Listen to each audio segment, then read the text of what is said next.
Now, some negatively charged ion, just like S2 negative sulphide ion. Okay, देखो हमने sulphate लिखा, तो sulphate क्या होता है बेटा? SO4 2 negative. मैंने लिखा आपको सल्फाइड क्या होता है? SO3 2 negative. और अब हम यहाँ कर रहे हैं that is sulphide S2 negative. Okay, N3 negative इसको बोलेंगे नाइट्राइड आयन. P3 नेगेटिव इसको बोलेंगे phosphide ion. Cr2O7 2 negative it is dichromate ion. जैसे हमने नहीं बोला था अमोनियम डाइक्रोमेट, पोटेशियम डाइक्रोमेट, उसमें जो आयन हमने यूज करी थी.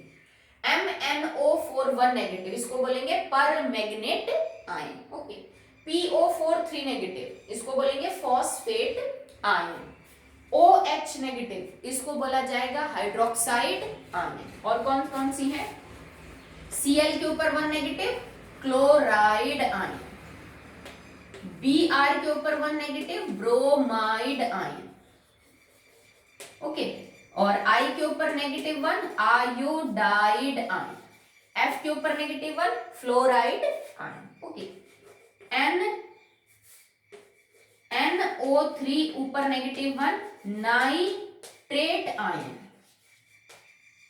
NO2 ऊपर नेगेटिव 1 नाइट्राइट आयन. ठीक है, it is nitrate, it is nitrite ion. Okay, next देखिए बेटा आप कि इसके अलावा it is SO4 2 negative sulphate ion. Sulphate मैंने ऊपर भी बताया आपको SO4 2 नेगेटिव सल्फेट होता है, SO3 2 नेगेटिव सल्फाइड है. तो SO4 2 negative is sulphate ion और SO3 2 negative is sulphide ion. It is sulphide ion. Okay, तो 2-4 और आयन है, उनको हम और कर लेते हैं. नेगेटिवली और पॉजिटिवली वो कर रहे हैं हम जो कॉमनली आप 10th क्लास में यूज करोगे. इसके अलावा भी और होती है बेटा जिनको आप हायर क्लास के अंदर पढ़ोगे. अगर आप इतनी भी समझ लेते हो, याद कर लेते हो, तो आपको 10th के फॉर्मूले में कोई दिक्कत नहीं आएगी. जैसे for example HCO3 negative 1 it is bicarbonate ion. It is bicarbonate ion. CO3 2 negative it is carbonate. ठीक है, तो कार्बोनेट आयन, बाइकार्बोनेट आयन दोनों देखो, एक पे CO3 2 नेगेटिव है, एक पे HCO3 नेगेटिव है. जैसे कि जिंक के ऊपर चार्ज क्या होता है? +2. एल्यूमिनियम के ऊपर चार्ज क्या होगा आपका? +3. ठीक है, और भी जैसे जैसे कोई नए कंपाउंड आते जाएंगे हम उनके ऊपर जो चार्ज है वो डिस्कस करते जाएंगे.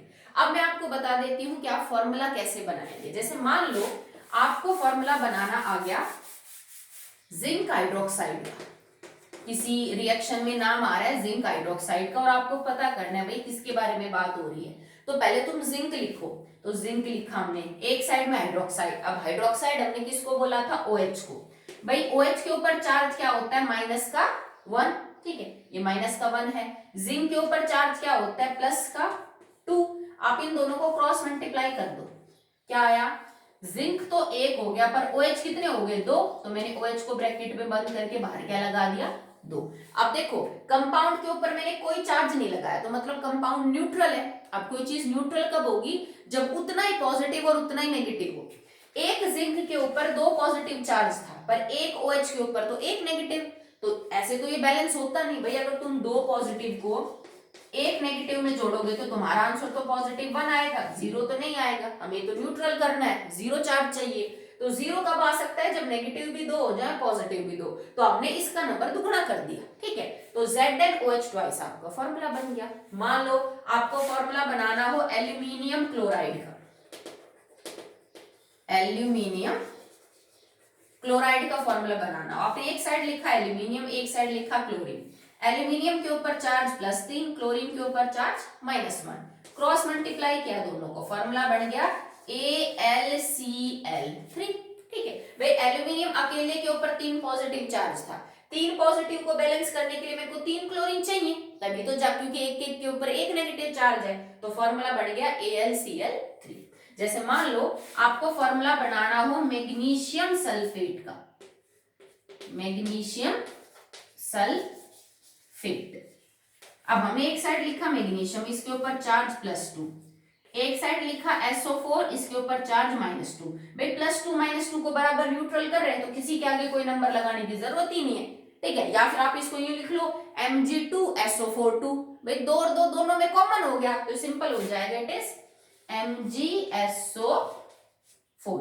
अब आप कितने ही बड़े से बड़ा जो फॉर्मूला है वो इससे बना सकते हो। जैसे मैं आपसे ये कहूं बेटा आप मेरे को पोटेशियम डाइक्रोमेट का फॉर्मूला बना के दिखाओ, तो आप क्या लिखोगे कि मैडम पोटेशियम के ऊपर तो चार्ज होता है +1 और डाइक्रोमेट आयन है Cr2O7 और इसके ऊपर चार्ज होता है -2। आप नीचे लिख लीजिए +1 और -2, क्रॉस मल्टीप्लाई किया, पोटेशियम तो हो गए कितने 2 और Cr2O7 हो गया 1, तो फॉर्मूला बन गया K2Cr2O7। आप कितना भी कॉम्प्लेक्स हो कितना भी सिंपल हो आराम से फॉर्मूला बना सकते हो। जैसे मैं आपसे एक कहूं कि कैल्शियम सल्फेट का फॉर्मूला बनाओ, तो कैल्शियम सल्फेट क्या होगा भाई, कैल्शियम के ऊपर चार्ज +2, सल्फेट के ऊपर अभी हमने चार्ज पता किया -2, क्रॉस मल्टीप्लाई किया, दोनों के आगे दो दो हैं तो दोनों कैंसिल हो जाएंगे, फॉर्मूला बन जाएगा it is CaSO4 calcium sulphate. Okay, कई एलिमेंट्स के ऊपर जो चार्ज है बेटा वो अलग अलग होते हैं। जैसे मरकरी पे 2 होते हैं +1 +2, आयरन पे +2 +3, कॉपर पे +1 +2, मरकरी के ऊपर +1 भी हो सकता है +3, सॉरी सिल्वर के ऊपर +1 भी हो सकता है +3 भी हो सकता है, गोल्ड के ऊपर भी। तो उनमें फिर आपको कोई ना कोई हिंट जरूर दी मिलेगी जिससे आप ये पता कर सकते हैं कि ये जो कंपाउंड मुझे बनाना है इसके ऊपर एक्चुअली में जो चार्ज है वो क्या है। जैसे एक दो कंपाउंड करते हैं, कुछ मैंने आपको बता भी दिए हैं, कुछ और देख लीजिए।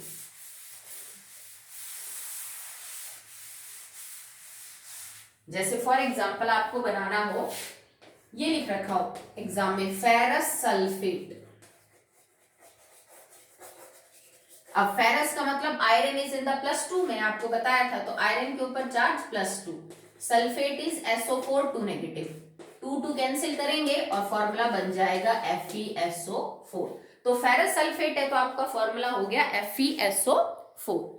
अगर यहाँ पे फेरस की जगह फेरिक सल्फेट दे दिया होता, वो ये लिख देता इट इज फेरिक सल्फेट, तो फेरिक का मतलब iron is in the +3 oxidation state है और SO4 तो वही है -2। अब आपका फॉर्मूला अलग होता, अब आयरन तो 2 हो जाते पर SO4 कितने हो जाते 3। देखो बेटा कई जगह मैं ब्रैकेट लगा देती हूँ, कई जगह मैं नहीं लगा देती।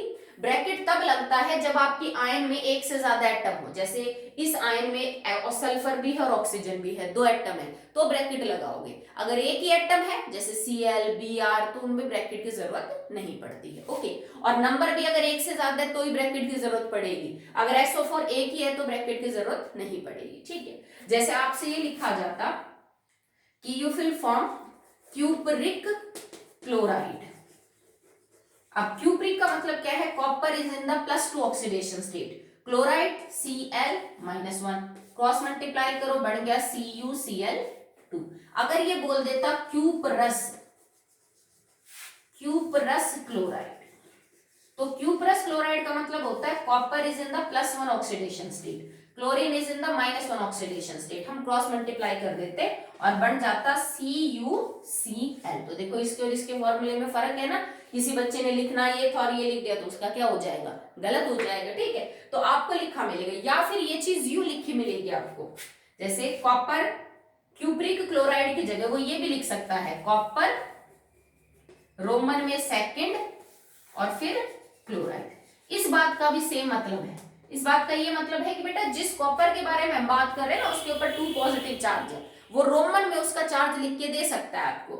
फेरस सल्फेट की जगह वो ये लिख के दे सकता है iron second sulphate. Okay, ferric की जगह वो ये लिख के दे सकता है आयरन और ब्रैकेट के अंदर 3 रोमन में और उसके बाद सल्फेट। तो चाहे तो वो cuprous cupric, ferrous ferric, mercuric mercurous, इनसे आपको बताएगा चार्ज के बारे में, या फिर ऐसा नहीं करेगा तो वो रोमन में आपको कोई लिख के देगा नंबर जिससे आप पता कर सकते हो कि इस कंपाउंड के ऊपर जो चार्ज है वो क्या है। जैसे मेरे को बनाना हो सिल्वर ब्रोमाइड, सिल्वर ब्रोमाइड, अब सिल्वर लिखा मैंने Ag, Br लिखा मैंने इधर, सिल्वर के ऊपर चार्ज +1, Br के ऊपर चार्ज -1, दोनों एग्जैक्टली एक दूसरे को कैंसिल आउट करते हैं, तो फॉर्मूला क्या बन जाएगा, इट इज AgBr।